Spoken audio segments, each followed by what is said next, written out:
Hi guys, just a quick note to say that HOW2Animate.net is now up and live, and you can find details about the new paid tutor service that I'm providing. So if that sounds like something you'd be interested in, go check it out. Hello guys, and welcome back to the How2Animate YouTube channel. And this is going to be a brand new series on how to animate horses.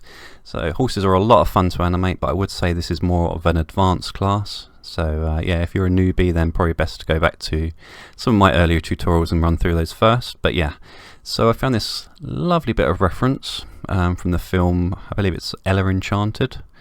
So I'm just going to play this for you.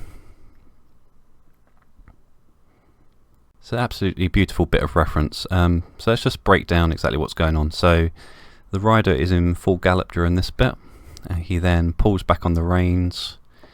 The horse continues along this way and does sort of like a stop, but also steps to the side as well. So it's all kind of a bit scrappy, but at the same time controlled. So yeah, just a lovely clip. It's going to look great in animation.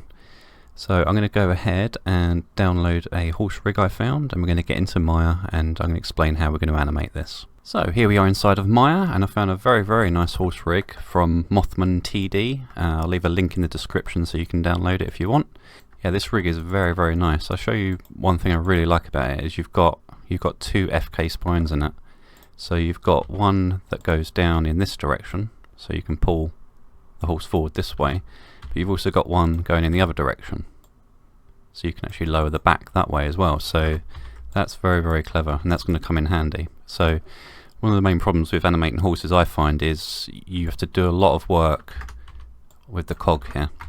But because the pivot point is back towards the rear of the animal, you end up having to sort of counter animate a lot. You kind of expect the pivot point to be in the middle, which is really handy for doing runs and stuff. But this setup here is going to make life a lot easier. So yeah, let's get into this. So with the clip I'm going to be doing, he's going to be galloping in this way. He's going to come around on an arc. Okay. Now I could animate each and every step, but I don't really want to have to do that. I just want to have to do one cycle. I want to loop it for infinity, and then I want to basically put him on an arc and then do corrections on layers afterwards. It's going to be a lot easier and a lot more consistent in the run. Okay, so how to create a horse gallop animation. So when doing horse gallop cycles, it's usually best to start with these 4 key poses here. So the first one being the stretch pose. So this is going to be him at his longest point. Okay, next pose you want to do is this one. If you noticed here from this one, the body is now tilted down this way. Okay, his legs are stretched back like so. Okay, the next one, this is the only pose where he is never in contact with the floor, and this is like a compressed pose up in the air.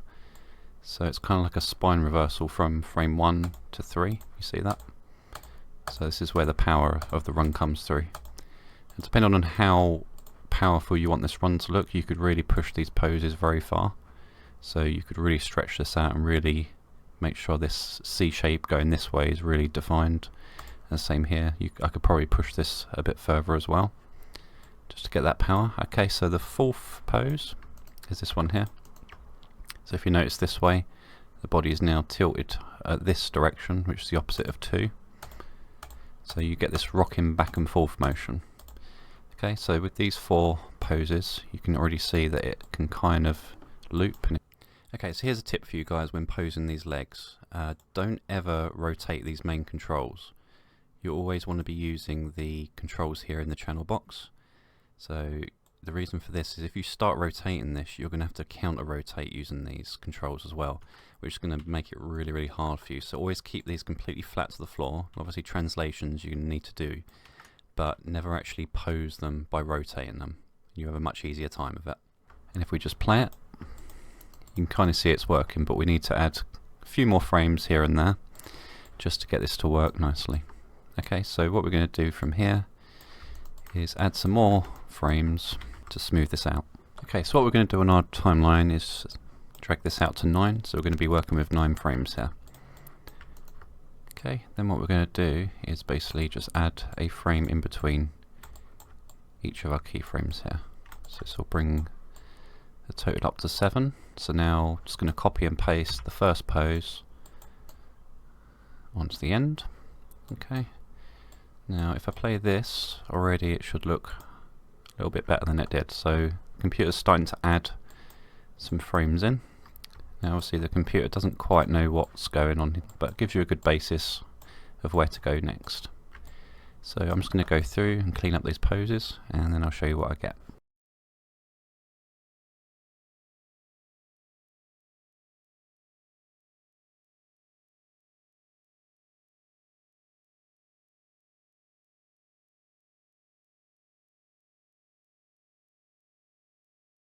So I've gone through all the poses and cleaned them up. I've also increased the length to 13. I'd look back at the reference that we're going to be using. So this, if you kind of have a look at how fast he is with running in, it's not like a full sprint, so it's kind of something in between a gallop and a sprint, I guess. So try and match that better. I kind of slowed it down, so 13 frames. So I'm just going to play this now. Okay, so that kind of tempo matches a bit more how fast he's coming in on the screen. So yeah, quite happy with this. This will do to get us going for the next part. So in the next video what I'm going to do is attach him to a curve like this.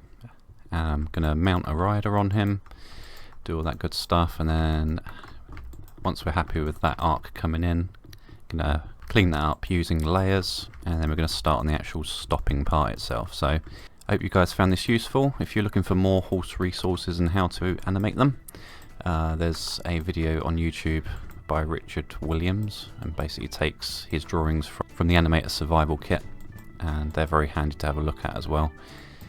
And yeah, I'll see you guys in the next video. Thanks for watching.